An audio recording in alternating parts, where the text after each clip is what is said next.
Hi everybody, it's me, Tim Dodd, the Everyday Astronaut. Welcome. I see there's a lot of new patrons here. Hello, all of you beautiful new Patreon supporters. Thank you guys so much. If this is your first stream, welcome. We try to do these every month. The last, as you know, December, January has been the nuttiest 2 months of my entire life, I think. So yeah, we're trying to keep this stuff going. So how is everybody? Welcome if this is your first time. In these, we just get to hang out. We just get to do whatever we want. Yeah, so yes, I feel rested. The weekend was a very much needed thing for me. I didn't realize how tired I was until I think Friday night, what night was that? Yeah, Friday I think I went to bed at like 10 and woke up at 10, I think. It was just insane. I couldn't believe it. Yeah, it was nuts. So yeah, looks like there's a lot of new people. Yeah, hi guys. Yeah, sorry, I am not wearing glasses. I put contacts in this morning to go for a run. I've been trying pretty hard to not just sit in a hotel room and, you know, eat. Trying to be somewhat healthy again. So have they cryo-proofed SN10 yet? No, they have not. They have not done it, and I'm really hoping that they fly SN9 tomorrow. So we'll see. That's your normal sleep schedule. I'm normally like a 6 or 7 hours sleep kind of guy, so 12 was like ridiculous. Let's see.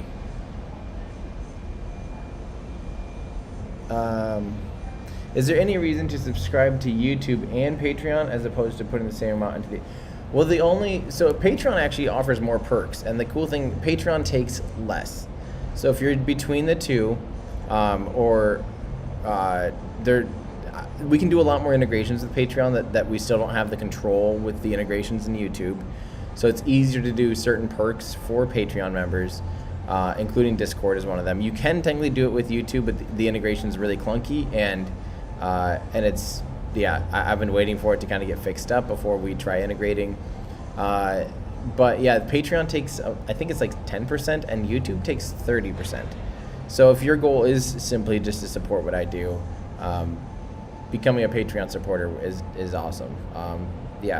I can't do it without you guys. And also another friendly reminder too, if you are in Discord, hi guys. I can see you, Timo Berlin. We do keep as much chat inside of YouTube as possible. That's purely just so that people, because we have non-Patreon members, non-Discord members. We have patrons of all tiers, YouTube memberships of all over the place, and also on replay. If someone is watching it back, then they can see all of the comments. So we do try to keep it all on YouTube. So Rocketeer says, am I filming in any higher than res than 4K? Yes. A lot of the stuff I'm shooting out here is in 6K, on a pretty decent 6K sensor too. So we have two of those actually. I have two of the Zcam 6Ks. One of the shots that I can't freaking wait to see, I'm setting up a Z camera, 6K Z cam, at our closest point, our remote cam location, vertically. So it's gonna be sitting there vertical, at 13 millimeters. We'll be able to cover the entire flight profile vertically, and then I can crop in. When you crop in on a 6K sensor, you still have something like 3,000 pixels horizontally. So it's not quite 4K. It's way better than 1080 though. I think it'd be about the same as like those 2.7K monitors and stuff, like IMAX, how a lot of those IMAX are 2.7K. It'd be around that same resolution. So a beautiful amount of resolution. And then what's cool is in post, we can track it, horizontally, crop into it horizontally, and track it all the way up, all the way down. It'll be absolutely incredible. The Zcam 6Ks actually aren't bad. They're 3K for the bodies, and we have two of those, and I have three of the 4K slow-mo cameras, and those are like between 2,000 and 1,500, and we're probably going to get more. Let's see. So Miko, everyone's asking about Miko. Actually, just before I started the pilots live stream, I got a text from the shop so the shop that's working on it is in San Antonio. That's the closest place that can do Tesla body work is up in San Antonio. So 5 hours away, which sucks. But they just fully disassembled, and they'll give me an update later today. Hopefully that means that they know. Hopefully that means they have the parts and stuff, and it'd be awesome if it was done by the end of the week. I can't wait. I have a Mazda CX-5 rental car, which is actually a great little car. I actually really like a lot of things about it. The space is great. I definitely need a bigger car. Like, Miko gets stuff to the brim so often, I'm just like, why am I doing this? So either a Y or the new S. Oh, the new S is so awesome. If you didn't watch this last week of Our Ludicrous Future podcast that I do, I just was swooning over the S. I definitely think it's super, super, super cool. Igor, we do have a size chart on the shop. Yep, we do already have that.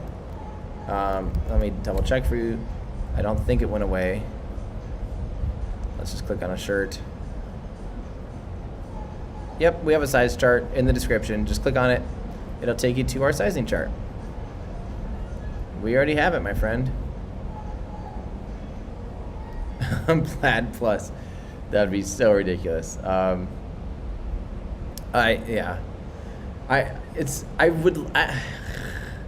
would love just the regular plaid. It'd be way too much overkill. That's super stupid expensive. And I don't like the carbon fiber interior. I'd rather have the wood. I think the wood is beautiful. So yeah. The Patreon tier badges that will actually be coming out this month. We'll be doing a thing. We have them all worked out. We're gonna do pre-orders on that. So because I have no idea how many people are going to get what. It'll be really cool. The artwork's awesome. The artwork's really cool. And it kind of goes like this. The first 3 tiers of Patreon, they're kind of like regular circle patches. Then starting with pilots, commanders, and then pilots, commanders, and mission directors, you get it's still kind of a bigger circle patch with like a separate one that says like your exact title, so that you kind of do that stacking thing. And then there's even another one for mission directors. They actually get 3 altogether, and it'll be really, really cool. So yeah. I don't actually love the Model X. I don't love the Falcon Wing doors. I wouldn't want to live with them every day. But I'd rather have a Y than an X. Although the towing capacity of an X would be good enough to be able to pull around a trailer, a good size like studio trailer someday if we need. Updates on the interview with Elon. Unfortunately, I have spoken directly to both the people in charge of that, and they promised me. Actually, they unprompted told me like, yes, we are still working on an interview for you. Don't worry. So I'm really hoping that happens maybe after SN9 or so. Yeah. Do I have some 1080p backgrounds with my logo? I don't know about backgrounds. I mean, I just have the PNG logo. Yeah.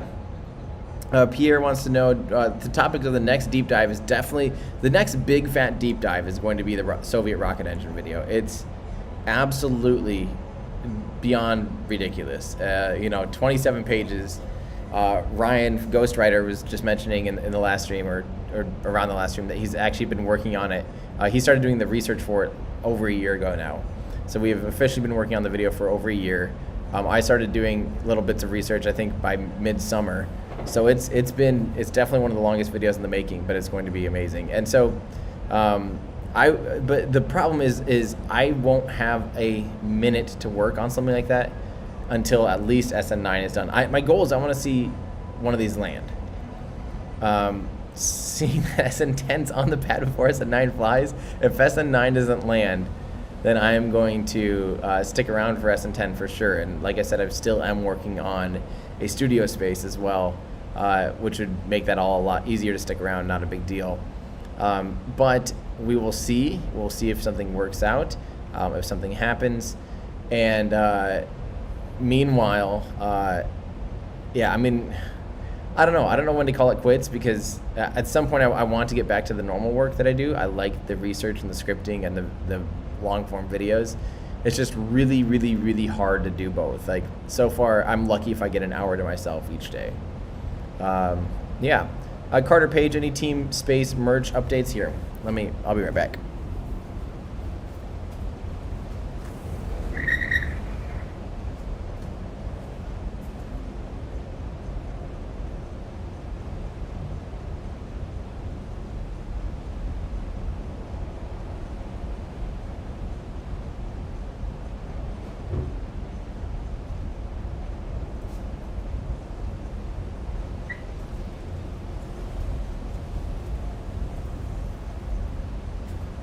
Crap, never mind.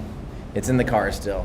But yes, I do have, I have a Team Space shirt. It's not what you think. I know you think it's probably just gonna be like hashtag Team Space and some rockets on it or something. Nope.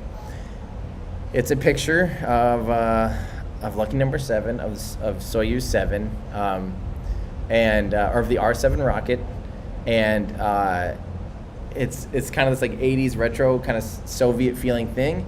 And then it says, what is it, Semyorik? I can't even remember how to pronounce it anymore. But it basically is all in Cyrillic, and then it says, basically, Cosmic Comrades. Is that what it was? The direct translation is like Cosmic Comrade, which is about the most direct translation to Team Space. So, yes, I absolutely am. That's what's going to be the first Team Space T-shirt, is like a cheeky nod to Team Space and embodying that idea is that we're cheering for everything. We're cheering for the work done in the history. We're cheering for the work done now. We're cheering for people from all around the world. So what better way to do that than with a Soviet, Semyorka, thank you. What better way to do that than with in a different language for me, like that to me embodies the team space idea. We're not doing a room tour, that's creepy. Let's see. I hope that Scott Manley or Joe Scott they can release a video before me all they want. It's an evergreen topic. It's not anything, Scott Manley could easily do that. He'd probably turn it into like a 6-part series, each one about 15 minutes, and he'd probably base it on different rockets. But I'll tell you what, no one's going to go through and give you the full family tree of rockets like we have. It's hard. It was really hard to piece together. This is the most congruent, best storytelling way to be able to tell anything about these rockets that I've ever been able to come up with or I've ever seen. I dare someone else to do it, and I dare someone to do it better than us. I think it's going to be the highest quality video we ever make. So, chair tour. Here's the chairs. They're rusty. These chairs are very rusty. Yep. There's your chair tour, chair cam. Let's see. What do the two starships look like from my angle? It's insane. It's honestly like, I haven't gone out. I haven't even actually seen them both on the pad yet because I left on Friday when SN10 rolled by me. I did that on purpose to let it go by, and then I took off the other way because I had to be back here to record our Ludicrous Future. And so I actually haven't been up there to see them on the pad. My plan is tonight to spend like sunset, do a little bit of twilight astrophotography out there. So I'll bring food with me, and then get moonrise. So I'll be able to do like the trifecta before it all, before hopefully SN9 leaves the ground. So yeah. Let's see.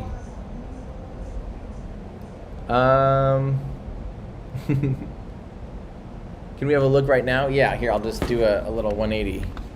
I don't know if you can even see that, but way out there on the horizon.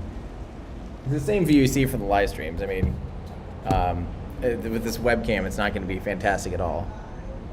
But hopefully that answers that question. Hammy, oh, trust me, I've spent hours and hours and hours talking to tons of different people about different options for a long-term studio.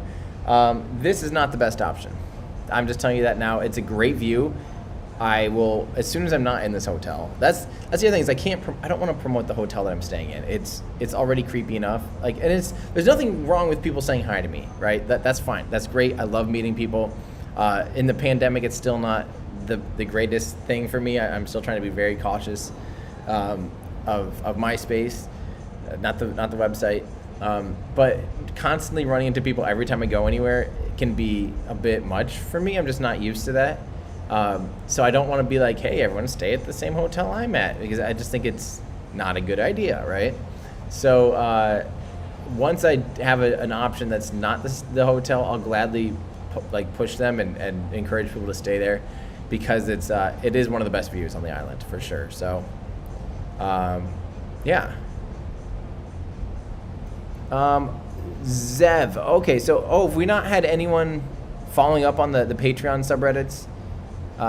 First off, I probably need to change the tiers. Why don't we talk about that now, actually, because the subreddit is extremely underutilized.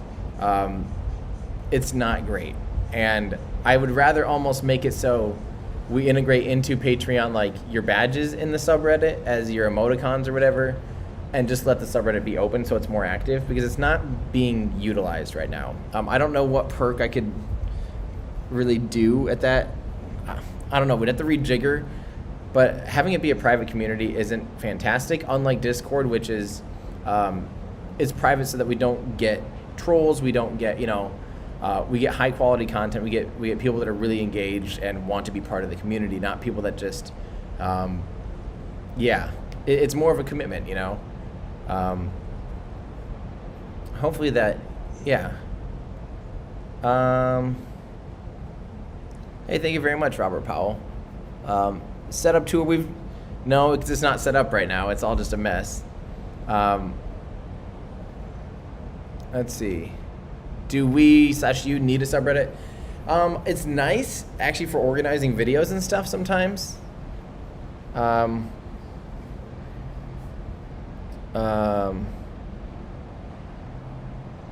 let's see.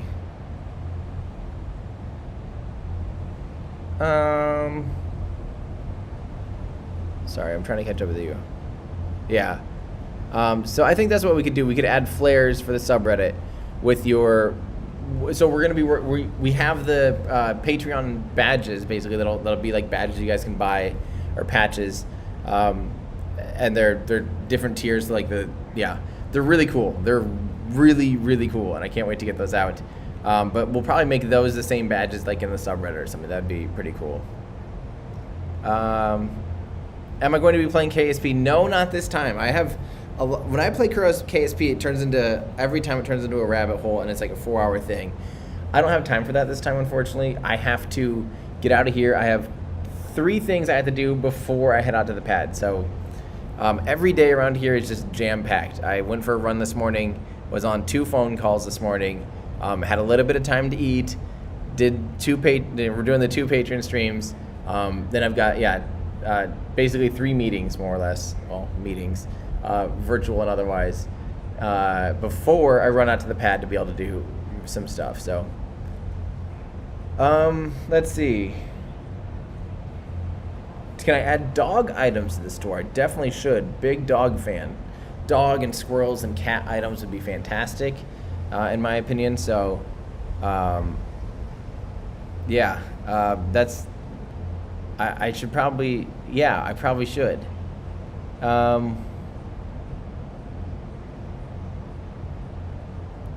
Jerome, I'm sorry, but I honestly have no idea what that even means. Excalibur, yes. I've actually been talking to the people at YouTube about being able to integrate smoother with the YouTube memberships to Patreon. So far, they can't do tier matching stuff so that it matches our previous Patreon tiers and everything. It's kind of a clunky setup, so we've been trying to figure out like if they're being very slow about it is what I'm trying to say. But for those of you curious, and again, those of you that are interested, and those of you that do support, Patreon takes about 10% of the proceeds, and YouTube takes 30%. So if you are trying to support what I do, Patreon has just been the most. It's just way easier for me to integrate stuff on Patreon. Way easier and just a lot smoother. YouTube is still kind of a mess. So, let's see. Jonathan, I do believe that there is some kind of discount at the hotel. Desk mats. I have not thought about producing desk mats. Let's see. Sorry, I'm trying to keep up with you guys.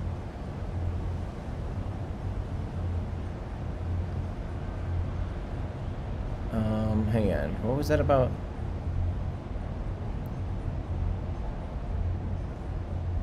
Hammy, I have not. Interesting. I have not heard of float plane at all. So yeah, as far as SN9 goes, it looks like it's looking good for tomorrow. We don't actually have.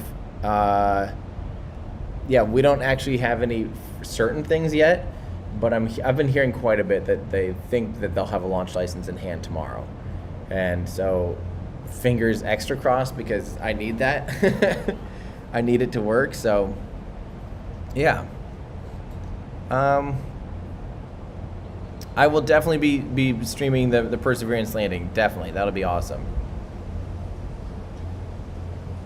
Have I had time to address the comments of Elon regarding the Soviet engine ISP, the specific impulse?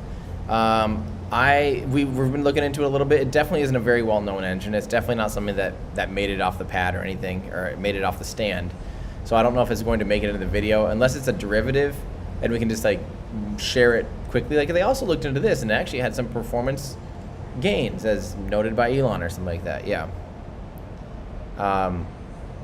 Yeah, weather looks phenomenal tomorrow, and actually weather is great today.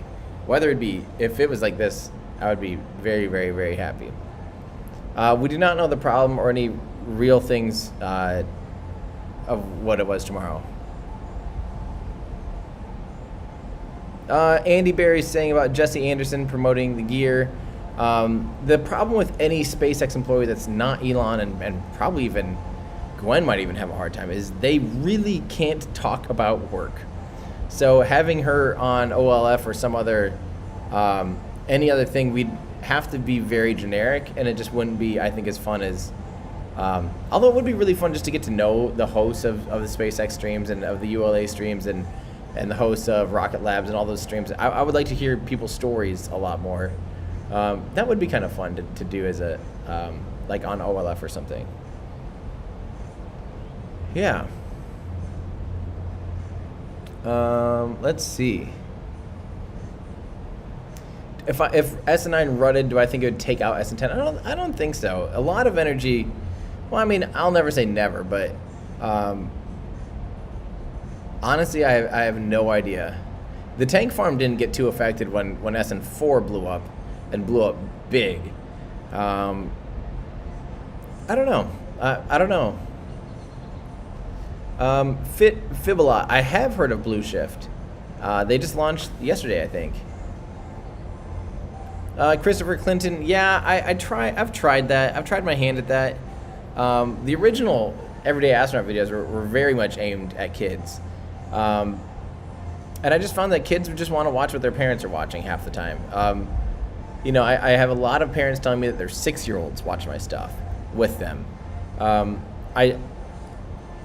Kids don't actually need to be talked down to. Kids and adults need the same thing. Kids and adults need the same learning process where you just need to tell context. You need to teach kids, and any human, you just have to explain why you're explaining it and make it a fun storytelling process that's linear and you can understand where you're going with it and what, where, and why, and how.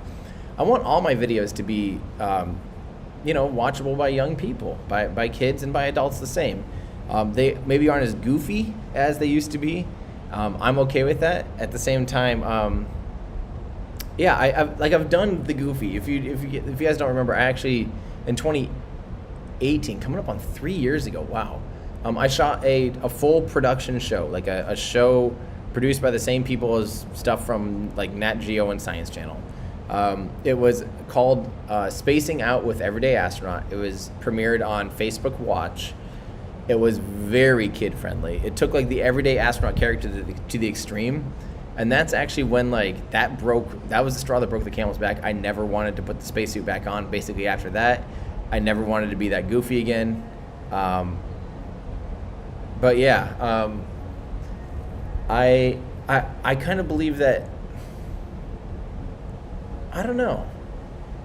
I like what I'm doing now. I want to make videos that I want to make, and I don't have time to make anything more. Definitely not I'm not putting the orange spacesuit back on ever for almost any reason. Yeah, it was very ostracizing. So, and it's hot and stupid and like not actually me. And I don't know, just I'm not putting it back on. And I would maybe consider doing it for like a charity event or something like that. But Will says that your 9-year-old son James asked about my earliest space memory. For me, I actually remember I was on vacation once. This is actually insane to think about. I liked space. You know, I went to the Kennedy Space Center when I was, I think, about 5 years old. And then from my hotel, we watched went out in the parking lot. We're watching on TV and went out in the parking lot. And I just remember seeing just a little bit of the space shuttle. Of a space shuttle launching, and it happened to be, I just figured this out last year. It was Hubble. I happened to see Hubble Space Telescope launch. Like, I didn't know that until I was looking through family photos. My mom was like, yeah, and she even had a little thing, and we looked up the date, and I was like, I saw Hubble on the pad. I saw Hubble launch. Can't believe it. Yeah, honestly can't believe it. So that's my first space memory. And it wasn't that strong because we weren't, you know, we weren't like down there to go to the Space Center. We were down there to go to Disney World. We were down there. We went over to Kennedy Space Center, like I said, and we went out and did the bus tour. I vaguely remember some of that stuff. I have pictures from that. But yeah, it's just absolutely insane. let's see. Wow, theater maker, that's crazy. Cody, if my dream guest to interview,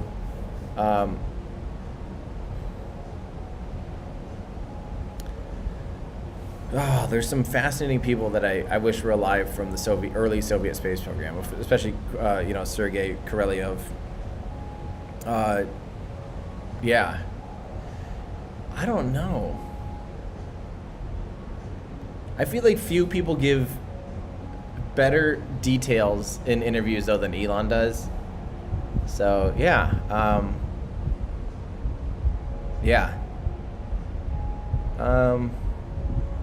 how excited am I for the James Webb Space Telescope? I'm very excited. I'm very, very, very, very nervous though. That vehicle has like literally 1,000 or so single point failures, or like 256, something like that. I don't know, somewhere around 300 or something. I don't remember the exact number. Things that need to happen in order for the vehicle to not fail in orbit. Very, very, very nervous.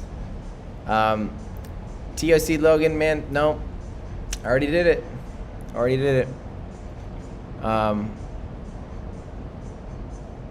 Yes, Dean, we have looked into that big time. We have looked into that, into shipping and producing local goods in countries of origin, so that the shipping times and all that stuff is weight. We've looked into that. That is a big logistics challenge. For now, we came up with a solution that's kind of in between, something that offers the better tracking and better prices. But we're not ready to bite off the whole, set up another manufacturing process and another distribution. We just don't. If we were turning 10 times our volume, sure. But we're still, a pretty small shop, very loyal shop. It's incredible how many people are repeat customers in the shop. It's absolutely amazing. But we're still a pretty small shop. So it'll be, it'll be really. I don't want to. I think we're gonna let this one go for about a year or two, and then we'll maybe try and redo it.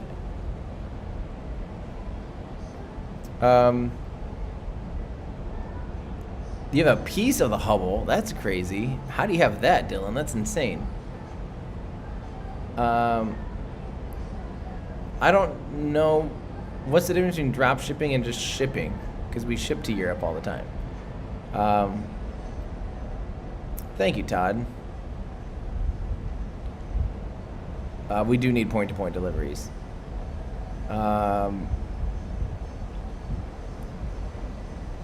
That's awesome, Aaron. My thoughts on CSA, awesome. I mean, there's been a lot of really valuable partnerships with CSA. I wish that there was more to talk about with CSA. It's hard when they don't have a launch or hardly any independent spacecraft either.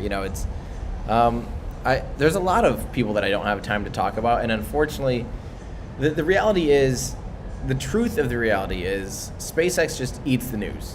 They just absolutely dominate the news, which then means that if you talk about it, it feeds the cycle of then you get more questions, and then it's okay, well, maybe I'll make a video on that. And because they're working at such a rapid pace, and we have so much insight to what they're working on, there's unlimited amount of content with SpaceX. So I try not to just do SpaceX. I'm out here trying to capture history currently for, with SN9 and SN10 and just the early days of Starship. But I don't want to be some SpaceX guy, right? You guys know that it's funny, 2/3 of my videos last year had nothing to do with SpaceX, or very little to do with SpaceX, right? And I still got this guy's just a SpaceX shill. It's I like all space. Unfortunately, there's just way more to talk about. For better or worse, there's way more to talk about with SpaceX because they're just moving at a pace that it's really, really, really hard to keep up with. And there's people that have full YouTube channels dedicated to only SpaceX, right? There's plenty of them. That's amazing, Dylan.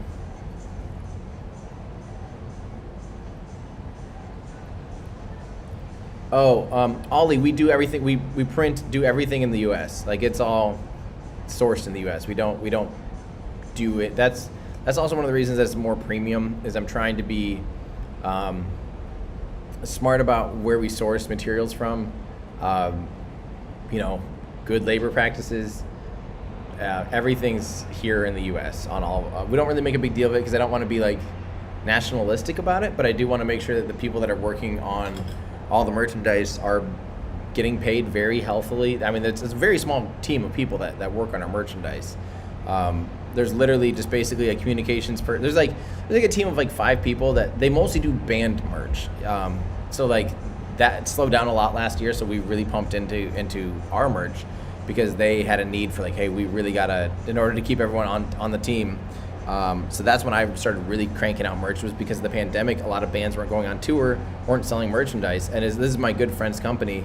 And so I really started just like investing in him basically. And I believe very heavily in making sure that all of his employees get a very healthy paycheck, and it costs more. You know, these goods cost more. They aren't print on demand. They aren't just some machine. They aren't made in China. You know, like they're done what I think is right, you know. Yeah.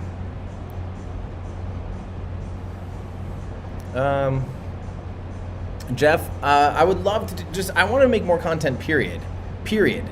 I would love to make another podcast. I've thought about just even doing a weekly space podcast only. I just don't know where there's going to be more time in the day for me to do anything. I'm already like working more than 12-hour days most days.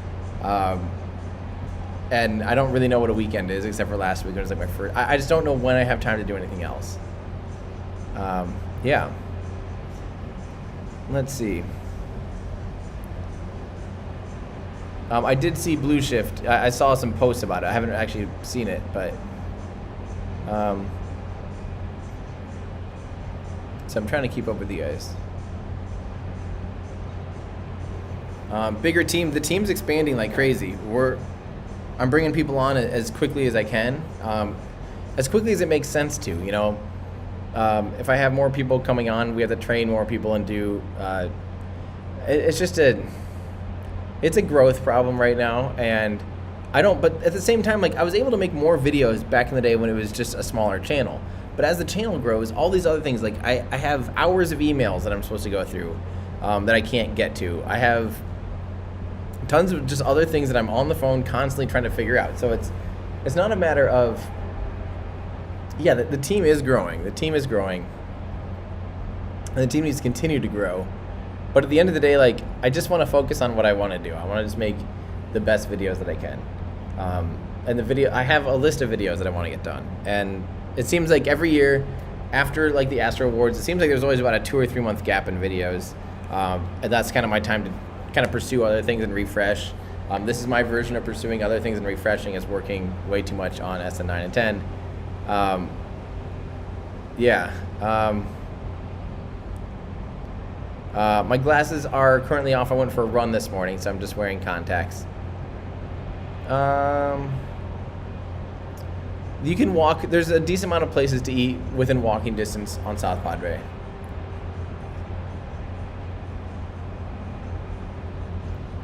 Alyssa, I don't remember if the blanks. We have a couple different ones.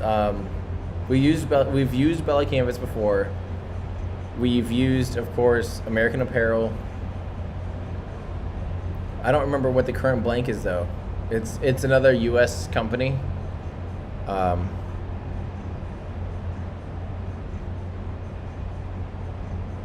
Yeah.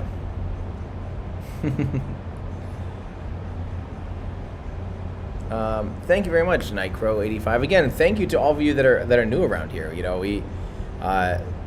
it's been insane lately. It's been absolutely insane lately. 144p. Sorry about that, Earl Hasher.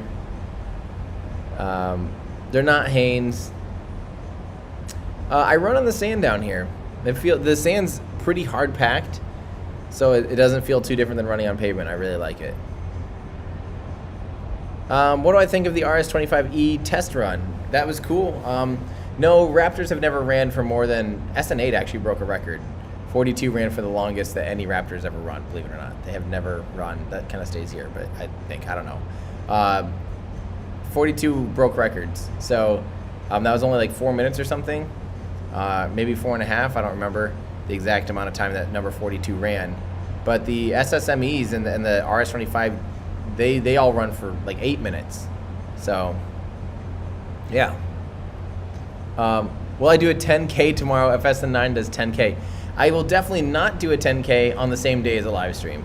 Those live streams, we get up at like 5 a.m., set up, and I'm streaming virtually all day. And then if it does launch, the first thing I'm going to do as soon as the stream is done is start dumping footage immediately and getting ready to try to put the video together. So, yeah. Will they ever do a full duration static fire? For Raptor, I don't know. I mean, they're constantly doing things up there. They're constantly testing engines up at McGregor, so who knows? What would I want for amenities on a space cruise ship? Tacos, pizza. Ideally, like, I'd want some decent way to bathe or shower. Artificial gravity might not be a bad idea, just so, or centrifugal gravity. So you could have like pools or spas. Can you imagine sitting in like a hot tub with a giant window and you're just looking at space? Oh man, that would be crazy. Yeah, I don't know. Do I think the first SLS launch will slip to 2022? Yeah, I think it's probably more likely than not that it does slip to 2022, but I really hope it holds as soon as possible, though. Really hope so.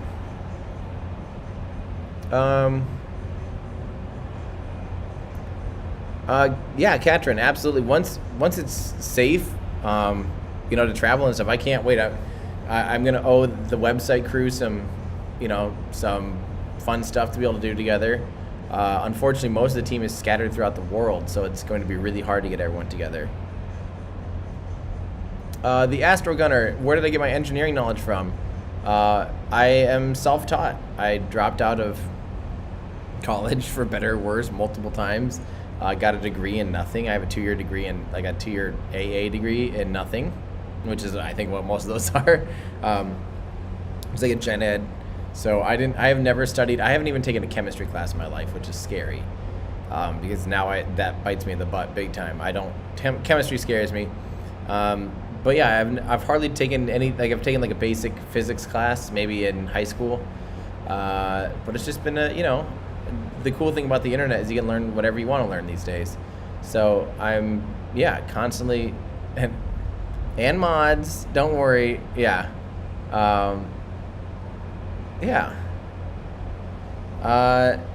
Just self-taught, just love it, you can learn whatever you want if you're willing to read and put some time into it. So self-tips would be Kerbal.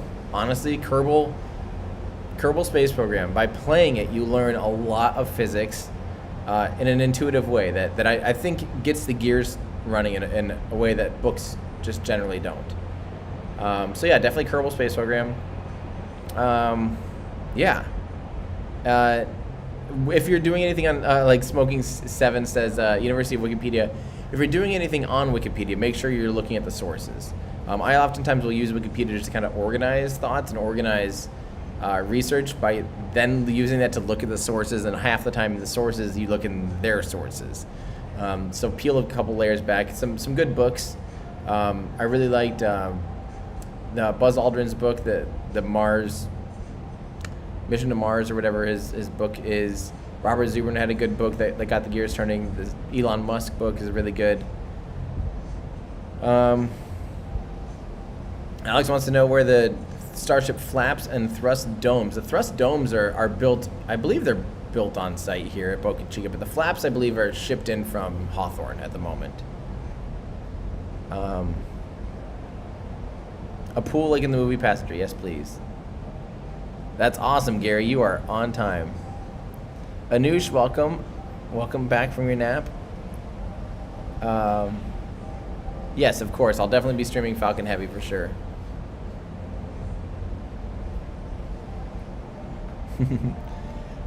Ignition, I can't get through Ignition. It's too much chemistry for me, unfortunately. I've tried like 3 times now.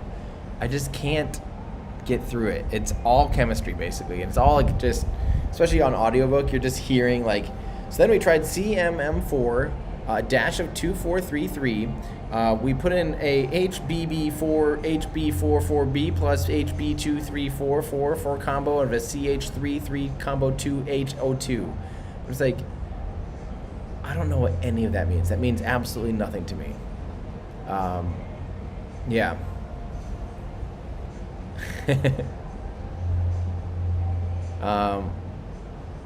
Yeah.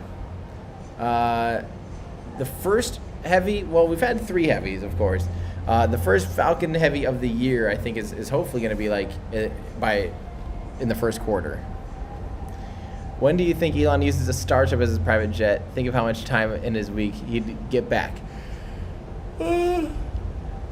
Yes and no. I mean, someone like Elon definitely has connectivity on his plane, so he's not disconnected while he's on the go. This guy is constantly connected. It's not like he can't stop working.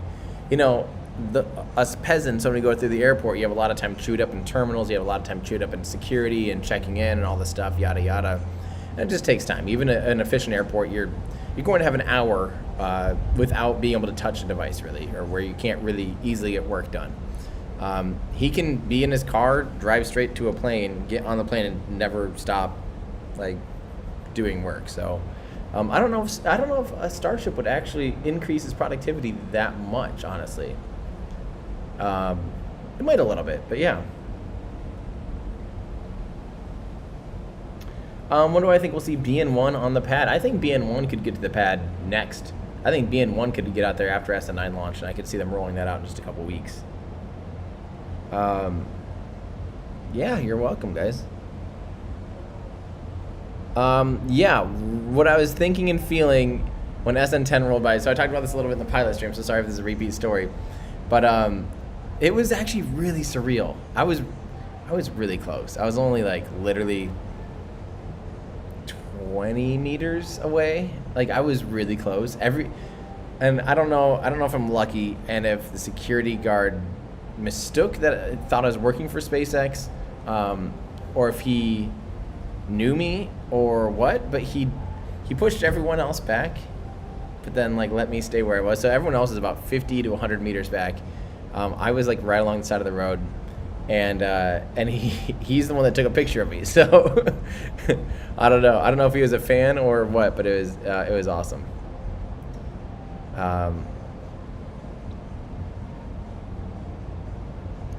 There we go. Yeah, Brandon, that sounds right. The domes are hydroformed and cut into panels and then shipped to Boca Chica and then welded together here at Boca. That sounds right.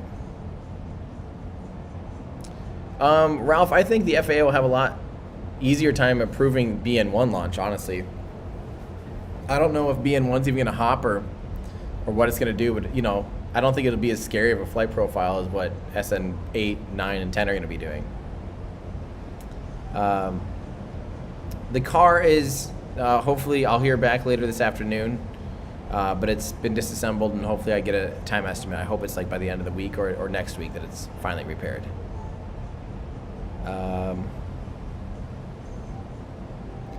I do not think SpaceX will skip SN9 and just launch 10. And definitely not launch them in the same TFR. I don't think that makes any sense. They're ready to launch 9, period. SN10 doesn't have engines and needs to cryo-proof and needs to do static fire. It'll be, 2 weeks at best before 10 actually is ready to go. So I think BN1, I think Elon mentioned only 2 engines for the first booster. So I wouldn't be surprised if BN1 only has 2 engines and BN4 looks like BN2, Jack Beyer had pictures of it with 4. And then who knows after that. So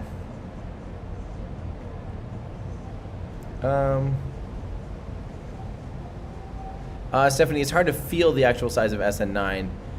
Visualize it better. I think look at some of the close-up pictures of people on the pad. Yeah, the picture that I took that's currently at the top of my Instagram, there's a shot where you see people walking underneath and you can barely even see Starship. It's kind of that like, yeah. Yeah.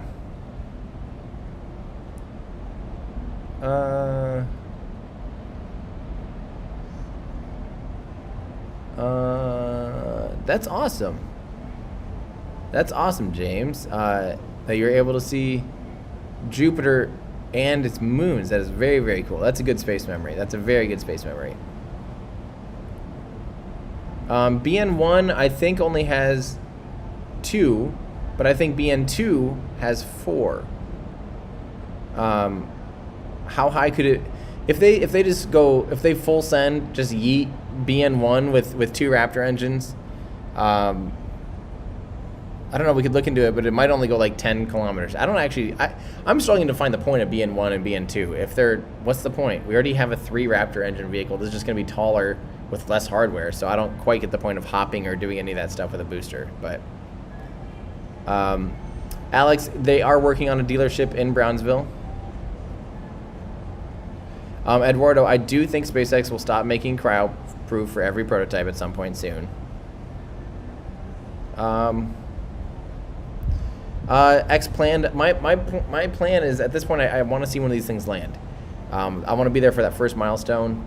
I don't care what it takes, like hell or high water. At this point, I'm seeing it land, and I'm guessing it's gonna be one of these 2 out here. I'm guessing it's gonna be 9 or 10.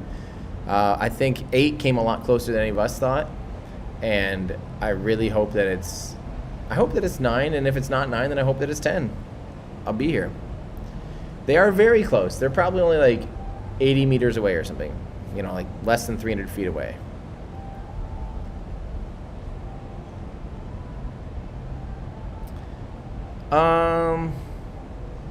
Katrin, actually, as far as so I'm used to, you know, I did launch photography since 2014, so I'm used to the hustle and bustle with other photographers, other creators, all the time. That's great. I actually really like that. I like the convos that you have. It's a little different in the pandemic. You know, everyone's wearing masks and everyone is, you know, trying to maintain some reasonable social distance. There's a lot of area out here actually, so you don't too often run into like crowds, which is good. But so that's a little different. But I enjoy actually being around a lot of other people. It's fun. I've never seen any of this stuff as a competition. I don't think that's a healthy way to think about any kind of media. I think that can only spawn more clickbait, more misinformation, spawn feeding that frenzy, right? I think people are so prone to wanting to click on the first headline they see, and they'll never know because they'll have already read it, that they don't even know if it's not blaming Reddit. They have already read the article or something, or the headline even, and that's their new fact, right? So, yeah. Let's see. They definitely won't be able to go for orbit with BN1. No way. BN2, even with 4, because don't forget, BN1, if it only has 2 Raptor engines, they're barely going to be able to fill beyond the bulkheads, let alone the tanks. If they start, then with 4 Raptor engines, they can maybe fill the tanks a little bit more. I bet with 4 Raptor engines, they could cross the Kármán line. But I don't know if they'll be able to recover it from that. They might just yeet it and just see how it does. But like I said, I don't quite know what unless the landing legs are done on BN1, I don't get it. Yeah. From Joaquim says James Webb on Falcon Heavy would be cheaper than Ariane 5, but Ariane 5 is an extremely reliable vehicle. There's not enough flight heritage to trust a multi-billion-dollar satellite on Falcon Heavy yet, in my opinion. Let's see. No, BN2 the thrust dome has been spotted. Jack Beyer had a picture of it last week, and it has 4 connections. Let's see. Dylan, I'm telling you, I've tried warning people to not come down here because it's hard. I thought I was nailing this one. I was out here for 2 weeks for SN8. I've been here for 4 weeks now for SN9. It's not fun waiting. These early prototypes are prone to a lot of waits and delays. It's going to be really hard to catch something. It's not a normal launch. You know, if you go and see a Starlink launch, your pretty much only contention is weather. All the other stuff is all figured out. These ones, it's like, oh, we accidentally blew up an engine. It'll be 3 days now, but then it's actually a week, and then it's like, oh, now that we put that engine in, oh, we got to cryo-proof. Okay, now we saw a little something funny with the cryo, so we got to do another static fire. Oh, we static fire, but one of the engines didn't line. Okay, let's do another static fire. It's just like never ending because these are prototype vehicles. It's really hard to catch it. It's really hard to nail it, and yeah.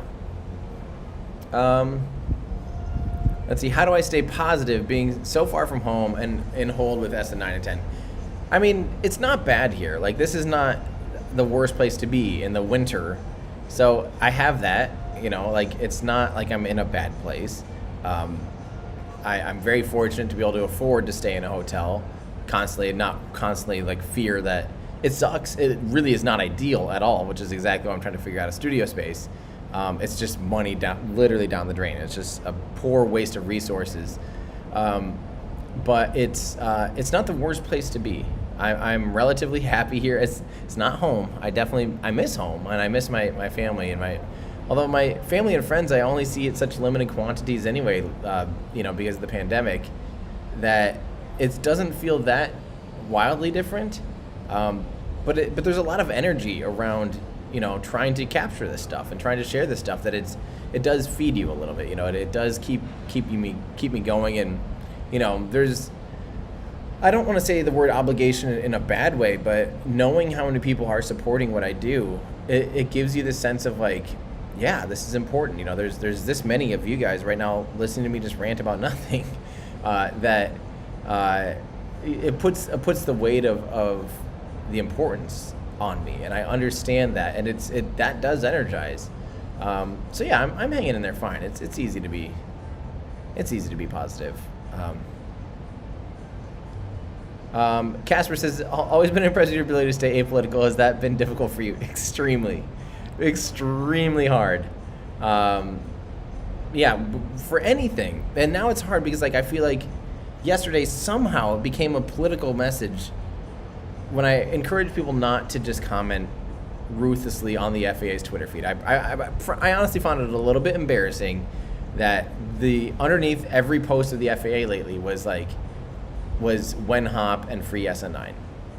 To me, that's personally, I find that a bit immature, and I don't think that's the way you change anything. Yes, it's perfectly fine to be frustrated with your government, but people were then saying that I was thought policing them or something. I'm like, what are you talking about? I'm just reminding people to be courteous. We can get stuff done. When did everything become there's a pushback to everything, and I don't remember things being like that. So it's really hard for me to not get frustrated with that, because I feel like no matter what I do, I'm going to piss somebody off, make someone angry. Sorry if that's a bit of a PG-13 word. No matter what, and that even right there, no matter what, I feel like I'm going to anger somebody without trying. I'm just trying my best to unite people and make us all get excited about something, and remember that the best way you get something done with the FAA has nothing to do with tweeting at them like that.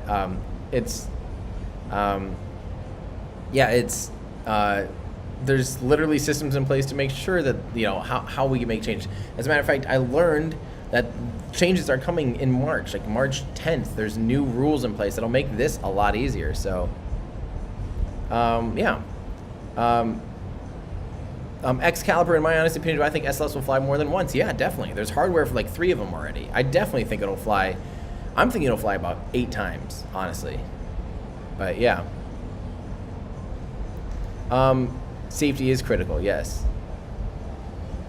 I love the idea, back to the FAA thing real quick, before I do have to go, unfortunately, because I have a lot of things that I need to try to check off here before I make it out to the pad tonight. But, yeah, I think the safety thing is hilarious. What if people had been let 737 MAX fly? If there was a known issue and there was pressure to allow the 737 MAX to fly, people would have been screaming at them, because they already are screaming at them because they let it fly, right? And they missed an obvious oversight with the safety of that vehicle. We don't know the details of what they're dealing with here to try and pressure them to make something fly that might not be ready to fly, in their opinion, is exactly what their job is to do, is to make sure it's ready to fly. I don't get, and And the thing is, we're talking about days. People are acting like it's like, I don't get it. The lack of patience. People need to learn patience, I guess. We all want to see it fly. Trust me. Trust me. I want to see it fly, but people are acting like they have absolutely no patience in this matter. And it's really, there's so much instant gratification in our culture right now that I feel like people are not ready and not prepared to be able to wait for something good and wait for it to be done right. You know, my dad taught me, instilled in me so long, my whole life, that, you know, do it right the first time and do it right. Don't rush it. I've always had that mentality. That's like way better to do it right the first time than to get something out there. And especially now with YouTube and facts and history and all that stuff, that it's just better to make sure it's right than to rush something out there and then have it be out there and not fixable. So, yeah.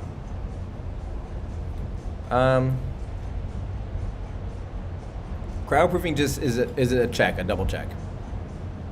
Yeah.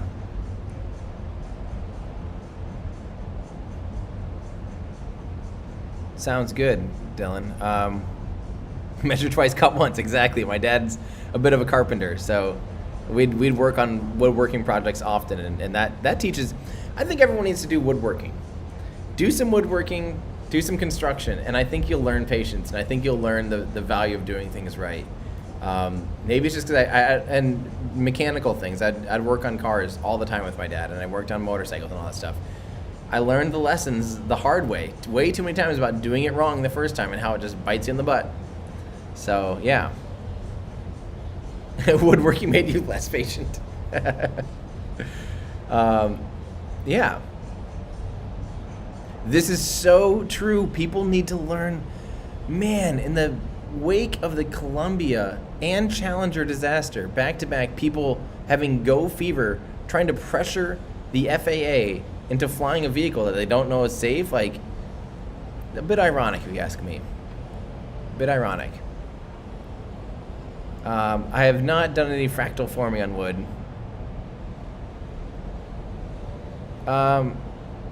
Yeah, the Falcon 9 is designed for 10 flights. Yep.